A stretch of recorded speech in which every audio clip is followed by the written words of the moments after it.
لەسەر پرۆسەی هەڵبژاردن گفتوگۆیەک دەکەین لەگەڵ ئەم هاوڵاتیە کە لەیەکێک لە بازاڕەکانی سلێمانی سەرقاڵی پیشەی دوکانداریە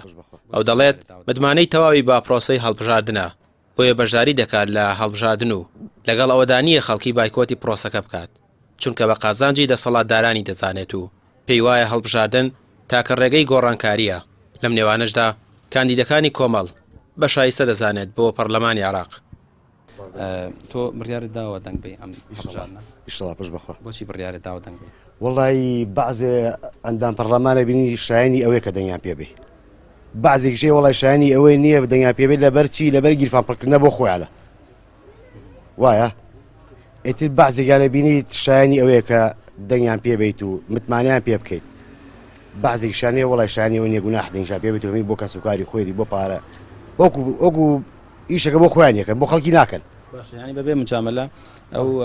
پەرلەمانتارانی کە کۆمەڵ لە پەرلەمانە بوون لە حکومەتا بوون بەڕای تۆ بە ڕۆڵی خۆیان هەڵساون ئەوەی کە لەسەر شانیان بۆ جێبەجێیان کردووە؟ بەڵێ لە پەرلەمانی کوردستانە بینیمان کاکسۆران چی بۆم خەڵکە کرد و چی نەکرد و زۆر ماشمان بینی لە پەرلەمانی عێراق مەسەڵەن کەسی بوو مۆسا ئەحمەدی حاجی ڕەشید وستاد دادەمیرواری خۆی کاندید کردووە لە ماوەی ڕابردووە ئەوەی کە کردویانە جێگەی متمانی هەوڵاتیان بەڵێ جێ متمانیان بوو ناوچێ ئەم کاندیدە ئەم پیاوە ئەحمەدی حاجی ڕەشید بەڵێ شتی زۆر خەڵک کرد بۆ شتی زۆر کرد بۆ خەڵک پێت وایە ینی ئەو کاندیدانی کۆمەڵ دەنجشانێکە شایستەن بۆ پەرلەمان و حکومەت؟ بەڵێ شایستەن.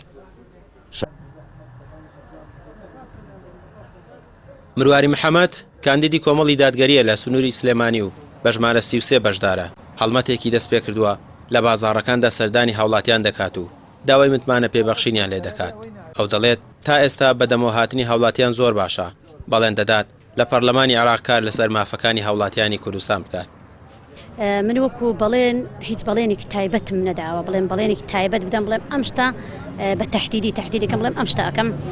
من ئەڵێم لەژێر ڕۆشنایی ئەو بەرنامەی کە کۆمەڵی دادگەری دایناوە کە لە حەوت تەوەرەدا خۆی دەبینێتەوە هەموو تەوەرەی جوان و بە قووەت و بەهێزن هەر هەموو تەوەرەکان خزمەتی هاوڵاتیانی تێدایە و هیچ چینی توێژێکی فرامۆژ نەکردووە ئێمە ئینشەڵا کە چوینە پەرلەمانی عێراق لەگەڵ هاوکارەکانم لەگەڵ هاوپیشەکانم لەگەڵ فراکسیۆنەکەم ئێمە ئەو بەرنامەی خۆمان جێبەجێ دەکەین بۆ نمونە جێگیرکردنی بودجەی هەرێمی کوردستان گەڕانەوەی پێشنی هاوسەرگیری بۆ گەنجەکانمان تەوافقی سیاسیە و هەڵوێستی سیاسی یەکبوونی هەڵوێستی سیاسی لەگەڵ کوتلە سیاسیەکانی ترا ئەمانە کۆمەڵێکن وە زۆر شتی تریشی تێدایە لە بەرنامەکەماندا کە ئەوانە ئینشەڵا جێبەجێ دەکەین و هەر مادەکانی دەستور هەر مادەیەکی دەستوری کە پەیوەستە بە خەڵکی هەرێمی کوردستانەوە. هاوڵاتیان دەڵێن گرنگە بۆیان بەشداری بکەن لە پرۆسەی دەنگدان و پێیان وایە پەرلەمانتارانی کۆمەڵ لە ماوەی ڕابردوو لە بەرژەوەندی هاوڵاتیاندا کاری زۆریان کردووە بەڵام هێشتا زیاتریان دەوێت و پێیان وایە شەڕی دەستەبەرکردنی موچە چرتر بکەنەوە چونکە ئەوە گرنگە بۆیان. وەڵا گرنگە هاوڵاتیان پێویستە هەمین ڕۆژی دایان بچێت دەنی خۆی بە و جاش کەسە هۆیشداری خۆی کێی بەدڵ دەنی پێ بە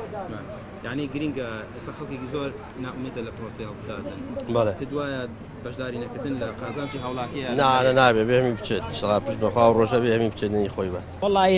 بەشداری با بکات شتێکی باشە شتێکی خراپ نییە شتێکی باشە خەڵک هەمووی بەشداری پرۆسەی هەڵبژاردن بکە مەسەڵەن پێت وایە ئەمە ڕێگەیەکە بۆ گۆڕانکاری؟ وەڵی وەکو هەڵبژاردنەکانی پێشوو نەبێت